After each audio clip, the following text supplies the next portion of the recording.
Hi, my name is Brian from Denmark, your tech friend, and this video is a comparison of the Moto Edge 20 Lite and the Moto G100. In this video I'll also just be comparing them with the Moto G60, this one. But mainly these two guys, so let's just have a look at the physics of these two phones.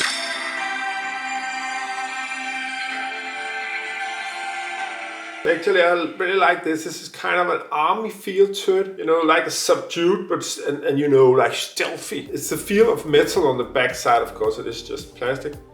And then you have this 6.7-inch OLED screen. And on the Moto G100, it is also very soft, but it has this fluorescent look to it. It has 4 camera setup in contrast to the 2 camera setup. And it's actually also on the selfie cams. You have 1 on the Edge 20 and you have 2 on the Moto G100. Both of them have fingerprint authentication on the sides, and that's a big plus. Woohoo! And both of them have the Google Assistant button on the other side of the fingerprint authentication, and that's brilliant so you don't accidentally touch it all the time. And the Moto G60 actually got this free button set up on one side that is super annoying, by the way.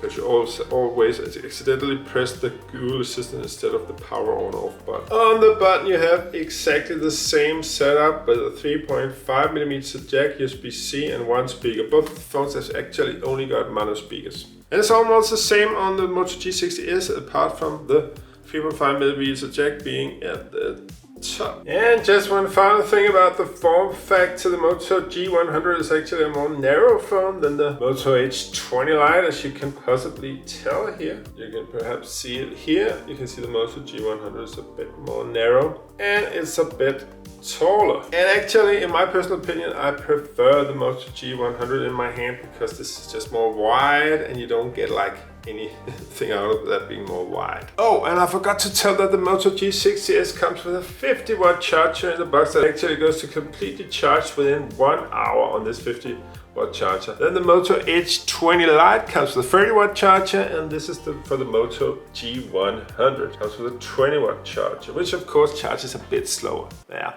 well. And here they are, the Moto Edge 20 Lite, the Moto G100, the Moto G60.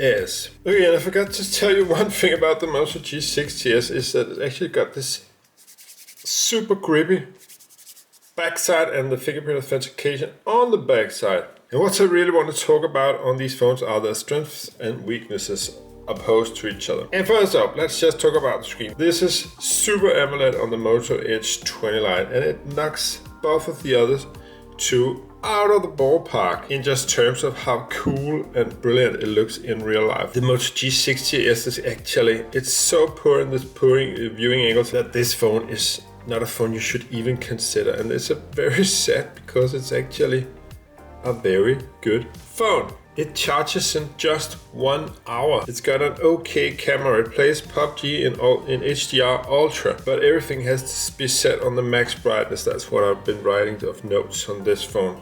And the notes to the G100 is pluses. It's nice that it's so quick. It gives really good impression when you use it. And the minuses, it doesn't fit my hand completely, even though I prefer it actually over the other phones. But that's because phones just get bigger and bigger and bigger, right? And then all the positives I've written about the Moto Edge 20 Lite is actually in regards to the screen. This insane screen of 120 Hz or 90 Hz.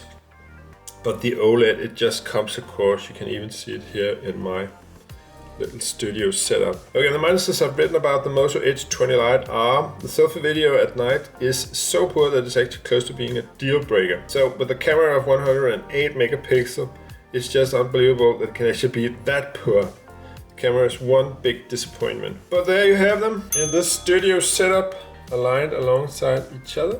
Okay, and so to conclude on these two phones and the third one also, you do not want to buy the Moto Edge 20 Lite if you are into camera and photography and stuff, because it's actually beaten both by the Moto G60 in my opinion, but certainly by the Moto G100. So this is not a camera phone, and it's so bad I would go as far as to say if you compare these two phones, it's an easy recommendation of the Moto G100. It's a much better phone. As soon as you just get across that the screen is not super AMOLED, then you will love this phone and you'll be very happy for this phone. This is actually one of the phones that I, as a reviewer, would wholeheartedly recommend, and had I not been a reviewer, I would have lived very happily with this phone. That's how good the Moto G100 is. The Moto Edge 20 Lite I would have heavily thrown into the garbage can. And the same goes with the Moto G60S, because this phone is so disappointing in regard to its viewing angles. The Moto G60S's viewing angles are just so poor. I've not seen such a bad screen here actually since the Moto E7 I reviewed like half a year ago or a year ago. It's so poor that the G60S has got to go to the trash can alongside the Moto Edge 20 Lite. Oh, and another thing I forgot to tell you about the Moto G100 is that it comes with this stand, which is absolutely superb. You can press this in to close around your phone, and then you can just push this button there to make it go out. So that will actually fit most phones, unless you have an absolute behemoth in the width phone, and you can just place it on here, which you can connect to like a charger or whatever setup you want to do. You can also connect it to this cable, which is an HDMI to USB-C cable, also included in the Moto G100's package. So you get a lot of more value, as you would say in Danish, by buying the Moto G100. Plus it's a better phone, so it's a very easy call out. The only thing I would say that the Moto Edge 20 Lite actually beats the G100 is on the screen and battery life. Everything else, this is the much better buy. You should not have any kind of doubt in your mind of which of these phones you should buy. My name is Brian from Denmark, your tech friend, and I'll see you in the next one.